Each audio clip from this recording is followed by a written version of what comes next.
Hey. Like most Celtics fans, I think I'm still just in a bit of shock from yesterday's Game 7, but if there was one thing that I just know for a fact from watching that game is that Jayson Tatum is officially a superstar in the NBA. I don't care about the disappointing Game 6. He clutched up when they needed him most. I don't care that he's had some subpar performances at different points in his postseason career. I just don't know how you can dispute the facts any longer and say that he is not at least a top 5 player in this league. I know you're not supposed to put all of your opinions and feelings about a player based off one game, but if there was a game that was a career-defining, legacy moment for someone, then this was that game for Jayson Tatum. Not only did he have 51 points, 13 rebounds, 5 assists, 2 steals on 17 of 28 shooting, so not only did he score a lot of points, not only did he still move the ball, grab boards, play defense, as I'll be getting into in a few minutes, but he did it all super efficiently.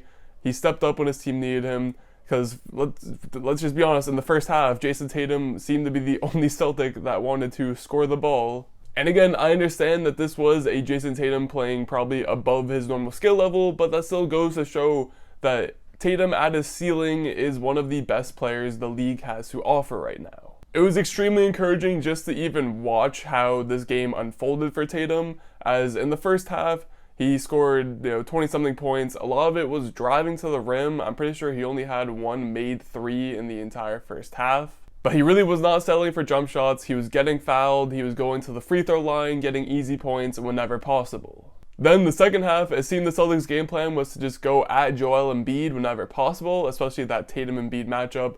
They felt very comfortable with that. And by that point, Tatum felt super comfortable with the jump shot and was just letting the threes rain. And looking back on the threes that he made, he shot 6 of 10 from beyond the three-point line.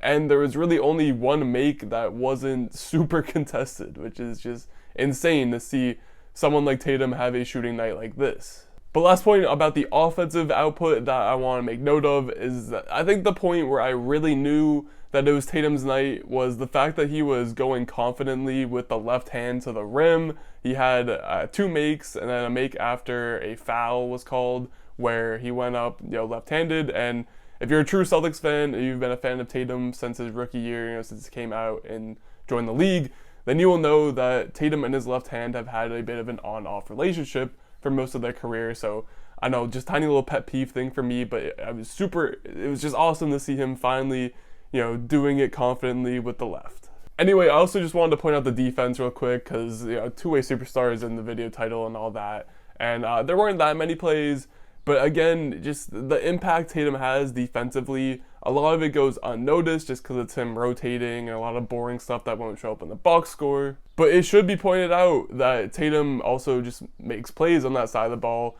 Against star players too, there were a couple post-ups where he came and doubled on Joel Embiid, stripped the ball from him. He even had one possession where he guarded him one-on-one and stripped the ball from him. And I know it wasn't Embiid's night and it was very much Tatum's, but still, just the defensive plays and the presence is amazing to see.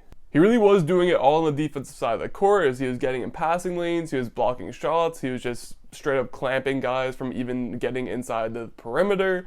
And it was all stuff that we've seen from Jayson Tatum before, but for him to put this all together, then throw in the 51 points and the complete backpacking job he did on the offensive side of the ball, and the fact that it was Game 7 and a winner-go-home game, and I'm like I said in the start of the video, I'm just still in shock that Tatum put up such a superstar performance and such a meaningful game that now has the Celtics carrying all the momentum in the world into the conference finals. And I know we've seen this story before with the Miami Heat now trying to get back to the finals, and I believe this is the third conference finals between the Celtics and Heat, so that should be an absolute blast for Celtics fans to miserably enjoy. But I, for one, feel more confident than ever because this is the best Jayson Tatum, the best iteration of Jayson Tatum that we've had so far. He's 25 years old. He's at the age where he's probably just now starting to hit his prime. I know I would love to see the Celtics get back into the NBA Finals and compete for Banner 18 yet again. But overall, I'm just also fully relieved to know that Jayson Tatum is not the fraud that we thought he was for the first 43 minutes of Game 6, because I was really, really close to having serious doubts about what his playoff capabilities were. But I'm happy that it happened to be just a random bad game. He answered the call.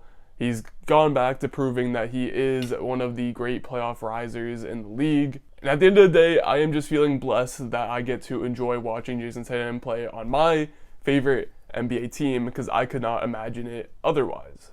Anyways, that'll be it for this video, a bit of a shorter one, but as always, make sure to leave a like, comment, subscribe, all of those good things.